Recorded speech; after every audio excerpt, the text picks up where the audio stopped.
সুন্দর একটা জায়গায় আসছি দেখো।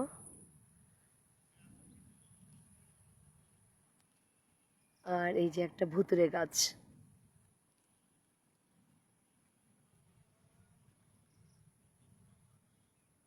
সন্ধ্যা হয়ে এসছে।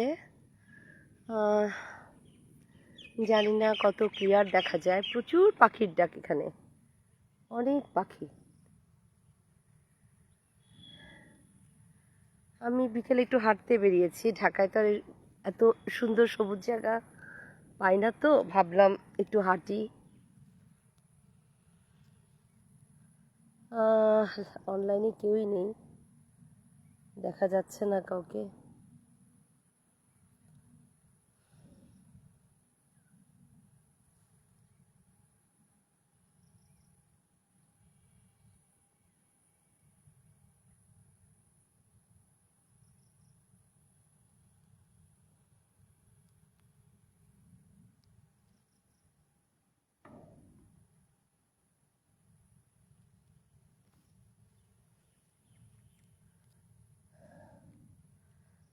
আজকাল তো লাইভে তেমন আসা হয় না, লাইভের অভ্যাসটা কমে গেছে, তেমন বেড়াতেও যাওয়া হয় না, এত ব্যস্ত জীবন।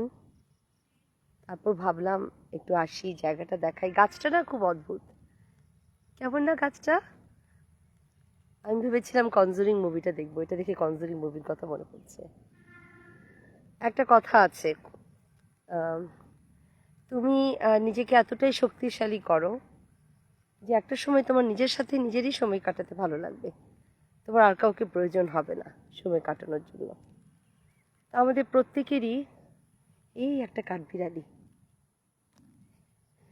জানি না দেখানো যাচ্ছে কিনা, আমাদের প্রত্যেকেরই কিন্তু নিজেকে ওভাবেই তৈরি করা উচিত, যাতে একটা সময়ের পরে তোমার নিজেকেই নিজের ভালো লাগে, নিজের সময়গুলো নিজের ভালো লাগে, নিজের সাথে সময় কাটাতে ভালো লাগে। তার মানে আমি বলছি না তুমি সোসাইটি থেকে নিজেকে একেবারেই সরিয়ে ফেলো, মানুষের সাথে মেশা বন্ধ করে দাও, না তা বলছি না। আমি নিজেও কিন্তু প্রচণ্ড সোশ্যাল একটা মানুষ, আমি আড্ডা দিতে ভালোবাসি, গল্প করতে ভালোবাসি, বেড়াতে যেতে ভালোবাসি সবার সাথে, এই ব্যাপারটা আমারও আছে। কিন্তু আবার আমি নিজের সাথে থাকতেও ভালোবাসি। আমাকে অনেকেই বলে, অনেকেই জিজ্ঞেস করে যে ক্যাফেতে প্রতিদিন যে অফিস থেকে ফেরার পথে আমি প্রায় দেখা যায় আমি ক্যাফেতে চলে যাই, একটু সময় কাটাই, কিছুক্ষণ বসে থাকি, হয়তো একটু খাওয়া দাওয়া করি। আমাকে অনেকেই বলে যে এটা কী করে পারেন ম্যাডাম, বা কী করে তুমি এটা পারো। আমার না আসলেই ভালো লাগে, আমি এটা বোঝাতে পারবো না। আমার নিজের সঙ্গও খুব ভালো লাগে। আবার মানে অনেক কিছু ভাবা যায়, খুব দার্শনিকের মতো হয়তো কথাটা হয়ে গেল, কিন্তু একা একা থাকলে না অনেক কিছু ভাবা যায়, প্রাপ্তি অপ্রাপ্তি, জীবনে চাওয়া পাওয়াগুলো, ফেলে আসা সময়গুলো, সামনে নিয়ে আমি কখনো ভাবি না সামনে কি হবে, আমি আসলে ভাবি না। আমি মনে করি সামনে নিয়ে ভাবার জন্য উপরে তো আল্লাহ আছেন, সৃষ্টিকর্তা আছেন। তুমি তোমার ভালো কাজটা করে যাও, ভালো কিছু করার চেষ্টা করো, পরিবারের প্রিয় মানুষদের জন্য, ভালোবাসার মানুষদের জন্য, সাধারণ মানুষদের জন্য, চেনা জানা চারপাশে সবার জন্য তুমি করার চেষ্টা করো। এমন না যে তোমাকে ঝাঁপিয়ে পড়তে হবে। মনে করো তুমি রাস্তা দিয়ে হাঁটছো, হয়তো কোনো কিছু পড়ে থাকতে দেখলে তুমি সরিয়ে দাও। কোনো একটা ক্ষুধার্ত কাউকে দেখলে তোমার কাছে যদি ওই সময় কিছু থাকে তুমি তাকে দাও, দান করো, তাকে খেতে দাও, তাকে কিছু দিয়ে বলো আপনি খেয়ে নিন, বা আপনি এটা করুন ওটা করুন। অথবা কোনো একটি বিড়ালকে অসুস্থ দেখলে, কেউ মারছে দেখলে সেখানে তুমি প্রতিবাদ করো, তাই না, তাকে বাঁচাও। কোনো একটা গাছকে কেউ খামাখা নষ্ট করছে, সেখানে গিয়ে তুমি বলো যেটা আপনি করবেন না। এই প্রকৃতির জন্য করা, খালি তো মানুষ না, সবাইকে নিয়েই তো পৃথিবী, সব কিছুই আল্লাহর সৃষ্টি, সৃষ্টিকর্তার সৃষ্টি। আমার মতে আমরা এই কাজগুলো করার চেষ্টা করি চলার পথে, কি পাবো না পাবো সেই হিসেব না করি, সেটা দেখার জন্য একজন আছেন। আর সব কিছু যে পেতে হবে তার তো কোনো মানে নেই, তাই না? ডেস্টিনিতে আমার যতটুকু লেখা আছে ততটুকুই আমি পাবো। আমি চাইতে পারি, আমি স্বপ্ন দেখতে পারি, কিন্তু আমি যদি না পাই, আমি যদি সেটা না পাই, তার মানে তো আমার জীবনটা আটকে যাচ্ছে না। কি সুন্দর না আকাশটা!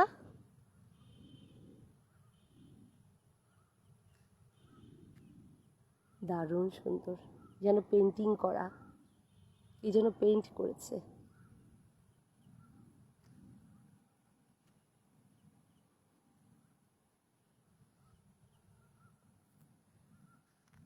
যেটা বলছিলাম, আমরা চেষ্টা করি ভালো কাজ করে যাওয়ার, ভালোভাবে বাঁচার, মানুষের জন্য ভালো ব্যবহার করার, ভালো থাকার, মানুষের ক্ষতি না করার। হ্যাঁ, আর যে তোমাকে দুঃখ দিয়েছে তাকেও যে তোমার দুঃখ দিতেই হবে এমন তো কোনো কথা নেই। হ্যাঁ, রাগ হয়, অভিমান হয়, তাই না? তুমি যাকে ভালোবেসেছো, বিশ্বাস করেছো, কখনো সে যদি তোমাকে কষ্ট দেয়, দুঃখ দেয়, প্রচণ্ড রাগ হয়। কারণ আমরা তো অ্যাঞ্জেল না। অ্যাঞ্জেল হলে তো আমরা পৃথিবীতেই আসতাম না। দোষী গুণে মানুষ বলেই তো আল্লাহ পরীক্ষার জন্য পাঠিয়েছেন পৃথিবীতে। রাগ হবে, কিন্তু তার খারাপ চাইতে যেও না, খারাপ করতে যেও না। সেগুলো ভুলে থেকে আমি ভাগ্যর লিখা বা এতটুকুই হয়তো ছিল প্রাপ্তি, এটাই হয়তো হওয়ার ছিল, সেভাবে ভেবে নিয়েও কিন্তু জীবনের পথটা চলা যায়। হাহাকার থাকবে, দুঃখ থাকবে, অভিমান থাকবে, অনেক কিছুই তো থাকবে, অনেক কিছুই থাকে। লাইব্রেরিতে কি থাকে? নানা রকমের গল্পের বই থাকে না? সেরকম তোমার মনের ভিতরে যে গল্পের যে লাইব্রেরিটা আছে, তোমার স্মৃতিতে যে লাইব্রেরিটা আছে, সেই লাইব্রেরিতে থাকুক না কিছু কিছু সুখের গল্প, থাকুক কিছু দুঃখের গল্প, থাক। মাঝে মাঝে যখন একা থাকবে, সেই গল্পগুলো বের করে নিজেই পড়বে, যদি ইচ্ছে হয় শেয়ার করবে, ইচ্ছে না হলে ধুলো ঝেড়ে আবার যত্ন করে রেখে দিবে। ইস, এখানে যদি আমার একটা বাড়ি থাকতো, এরকম একটা জায়গায়। আমার খুব ঠান্ডা লেগেছে। যে কালকে আব্বুকে নিয়ে খুব দৌড়াদৌড়ি করলাম, সারাদিন তো রেস্ট হয়নি। হুট করে ডিসিশন নিয়ে দুপুরবেলা বিকেলবেলা চলে আসলাম এখানে। খুব ইচ্ছে করছিল, ভাল লাগছিল না আর। মনে হচ্ছিল দূরে কোথাও একটু গিয়ে একটু চুপচাপ শান্ত জায়গায় চলে যাই, গিয়ে কিছুক্ষণ থাকি, কয়েকদিন থাকি। হুট করে ডিসিশন। আর আব্বুকে তো সময়ও দিতে পারি না, একদম সময় দিতে পারি না। ভাবলাম আব্বুরও তো একটু প্রয়োজন, একটু বাইরে ঘোরা বেড়ানো। আর আব্বু খুব ভালোবাসে এরকম, মানে বেড়ানো, কোথায় গিয়ে থাকা। খুব বেশি হাঁটতে হয়তো বাইরে বের হন না, আজকে হাঁটিয়েছিলাম, আজকে এখানে অনেক হাঁটিয়েছি আমি। কিন্তু ভালোবাসেন, আমাদেরকে ছোটবেলা খুব নিয়ে যেতেন যেমন, ওই জিনিসটা আমরা শিখেছি আব্বুর থেকে। আমরা 3 ভাই বোনই কিন্তু এদিক দিয়ে একই রকম, খুব বেড়াতে ভালোবাসি। এটা আমরা আব্বু আম্মুর কাছ থেকে পেয়েছি। এখন আব্বু আম্মুকে নিয়ে বেড়াতে যাই, আম্মু তো আর নেই, একবারই চিরদিনের জন্য বেড়াতে চলে গেছেন উপরে। আর আব্বু আছেন, আব্বুকে নিয়ে বের হই। যাই হোক, ভাল লাগছে। আমি একা একাই কথা বলছি, অনলাইনে মনে হয় কেউই নেই। কানেকশনটা খুব স্লো এখানে, খুবই স্লো কানেকশন দেখাচ্ছে।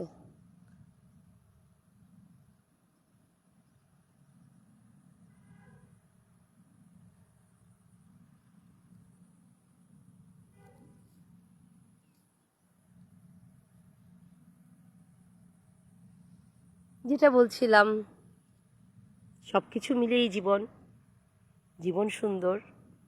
জীবনের চাইতে সুন্দর আর কিছু নেই, কিছু হয় না। হয়তো হয়, হয়তো আল্লাহ রেখে দিয়েছেন, সেটা তো জানি না, সেটা তো দেখিনি। যখন সময় হবে তখন তিনি দেখাবেন। বাট তুমি ভালো থাকার চেষ্টা করো, আমাদের প্রত্যেকের ভালো থাকার চেষ্টা করা উচিত, ভালো কাজ করা উচিত, ভালো চিন্তা করা উচিত।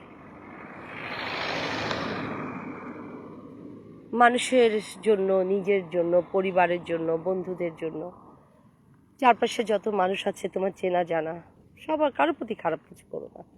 ভালো থাকি, আমরা সবাইকে ভালো থাকতে দিই, নিজেরাও ভালো থাকি, ভালো চিন্তা করি, তবেই ভালো থাকতে পারবো। ভালো চিন্তা ভালো থাকতে শেখায়। আর পজিটিভিটি ইজ ভেরি ইম্পর্টেন্ট। ভেতরে পজিটিভিটি আনতে হবে, পজিটিভ থাকতে হবে। এই জায়গাটা খুব সুন্দর, এটা খুব সুন্দর করে ওরা করেছে, পানির ঠিক মাঝখানে, সুন্দর এটা। আর এখন গেস্ট খুব কম, হয়তো কালকে আসবে। আজকে কী বার ছিল? আজকে তো থার্সডে ছিল, ফ্রাইডেতে হয়তো আসবে। আর ওদের এখানে হচ্ছে কি খুব রেস্ট্রিক্টেড, মানে অন্যান্য রিসোর্টের মতো না যে খুব বাইরের মানুষ আসলো লং ডে ট্যুর নিল, এরকম না। অনেকটা কর্পোরেট ট্যুর হয়, বাট খুব রিজার্ভ টাইপের কর্পোরেট ট্যুর। বেশ ভালো ভালো কর্পোরেট ট্যুরগুলো হয়, আর প্রাইভেট ট্যুর খুব কম, তেমন প্রাইভেট বুকিং এখানে নেই।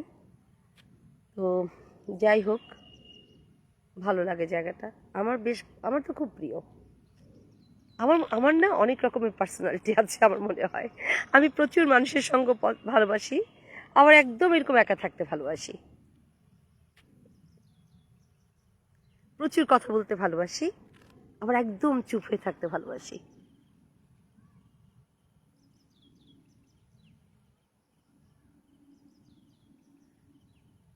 সবাই ভালো থেকো।